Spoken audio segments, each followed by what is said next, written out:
இன்றைய தினத்தினுடைய ஆன்மீக தகவலாக நம்ம என்ன பார்க்க போறோம் சொல்லி பார்த்தோம்னா, இதை ஆன்மீக தகவல்னு சொல்றதை விட ஜோதிட தகவல் அப்படின்னு தான் சொல்லணும். ஒவ்வொரு சனிக்கிழமை நாளுமே நம்ம வந்து அறிவியல் ஜோதிடம், அதாவது சயின்டிபிக்கல் அஸ்ட்ராலஜி அப்படிங்கிற தலைப்புல பார்த்துட்டு வரோம்.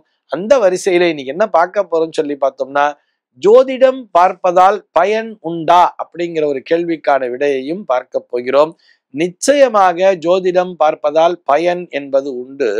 இந்த அறிவியல் ஜோதிடம் வரும்பொழுது கடந்த வாரமே நம்ம பார்த்தோம், அறிவியலாளர்கள் இதனை ஏன் அறிவியல் என்ற அந்த ஒரு செக்ஷனுக்குள்ள ஏத்துக்கிறதுக்கு மறுக்கிறாங்க அப்படின்னு சொன்னா, ஆன்மீக நம்பிக்கைகளை கொண்டு வந்து உட்புகுத்தியதால் தான் அப்படிங்கிறதையும் சொல்லும். அதே மாதிரிதான் இப்ப நம்மளுடைய மனநிலை எப்படி தெரியுமா வந்துருது, ஒரு ஜோதிடர்கிட்ட போனாலே பரிகாரம் தெரிஞ்சுக்கணும் அப்படிங்கிற ஒரு விஷயத்துக்கு மட்டும்தான் இவர்கள் ஜோதிடத்திலே செல்கிறார்கள். பிரச்சனைக்கான தீர்வு எப்படி நமக்கு கிடைக்கும் அப்படிங்கிறதுல, நம்ம எப்படி நம்மை மாத்திக்கணும் அப்படிங்கிறதுல இவர்கள் கவனம் செலுத்துவதில்லை. என்ன யோசிக்கிறான்னு சொல்லி பார்த்தோம்னா, அதாவது டாக்டர் கிட்ட போகும்பொழுதே நமக்கு மருந்து எழுதி கொடுத்துடணும் அப்படிங்கிற ஒரு விஷயம் மட்டும்தான் நமக்கு தோணுதே தவிர, இந்த பிரச்சனையானது, இந்த வியாதியானது நமக்கு எங்கிருந்து வந்தது, எப்படி வந்தது, இது வராமல் தடுக்க என்ன வழி அப்படிங்கிறத நம்ம பார்க்கறதே இல்லை.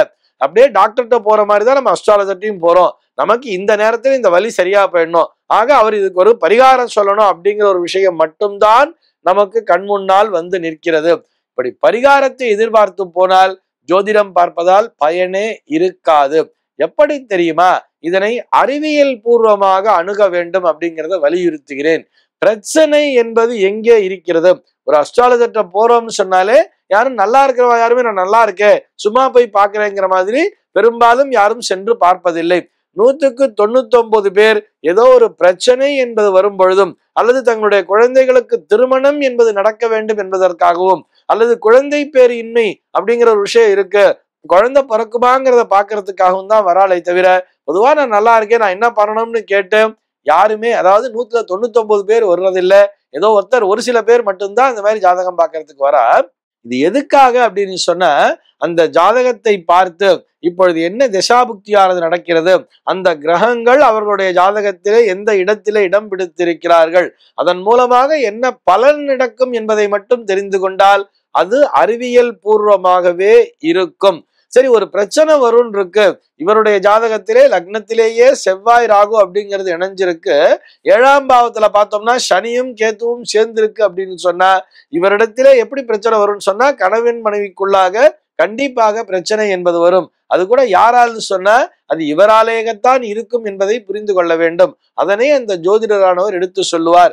உங்களுடைய மனைவியானவர் உங்களுடைய ஜாதகத்திலே மனைவி ஸ்தானத்திலே சனியும் கேத்துவும் இணைந்திருக்கும் பொழுது உங்களுடைய வேகத்திற்கு ஈடு இணையாக அவர் செயல்பட மாட்டார் என்பதை புரிந்து கொள்ள வேண்டும். அவரை உங்களோடு நீங்க எவ்வளவு ஸ்பீடா ஒர்க் பண்றீங்களோ, நீங்க எவ்வளவு வேகமா யோசிக்கிறீங்களோ அதற்கு இணையாக அவரும் இருப்பார்னு சொல்லி நீங்கள் எதிர்பார்க்க கூடாது என்கின்ற ஒரு தகவலை ஜோதிடரானவர் உங்களிடத்திலே சொல்லுவார்.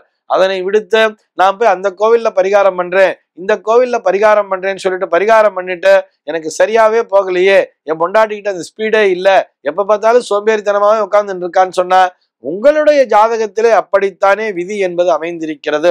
இதனை தெளிவாக எடுத்து சொல்வதுதான் ஜோதிடமே தவிர பரிகாரம் சொல்வது அல்ல அப்படிங்கிறதையும் புரிஞ்சுக்கணும்.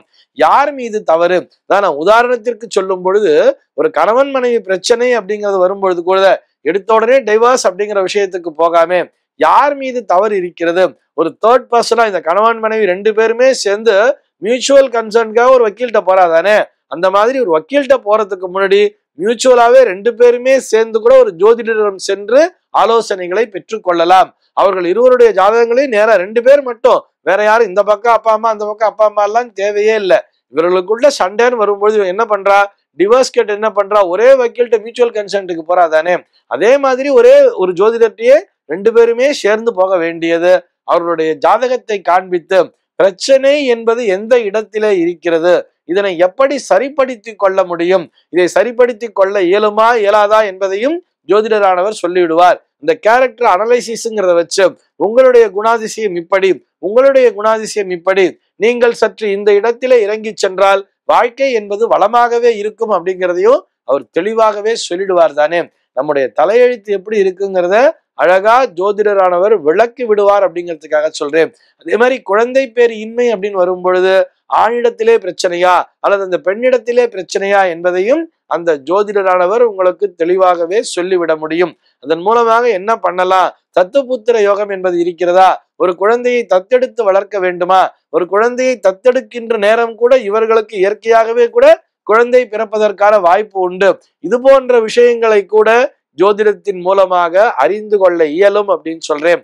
அதே மாதிரி ஏதோ ஒரு படிக்கணும், ரொம்ப செலவு பண்ணி ஒரு படிப்பினை மேற்கொள்ள வேண்டும் என்று வரும்பொழுது அந்த படிப்பின் மூலமாக இந்த பிள்ளைக்கு உபயோகரமாக இருக்குமா, அதன் மூலமாக இவன் வேலை வாய்ப்பினை பெற முடியுமா என்பதை கூட அந்த ஜோதிடத்தின் வாயிலாக அறிந்து கொள்ள முடியும்.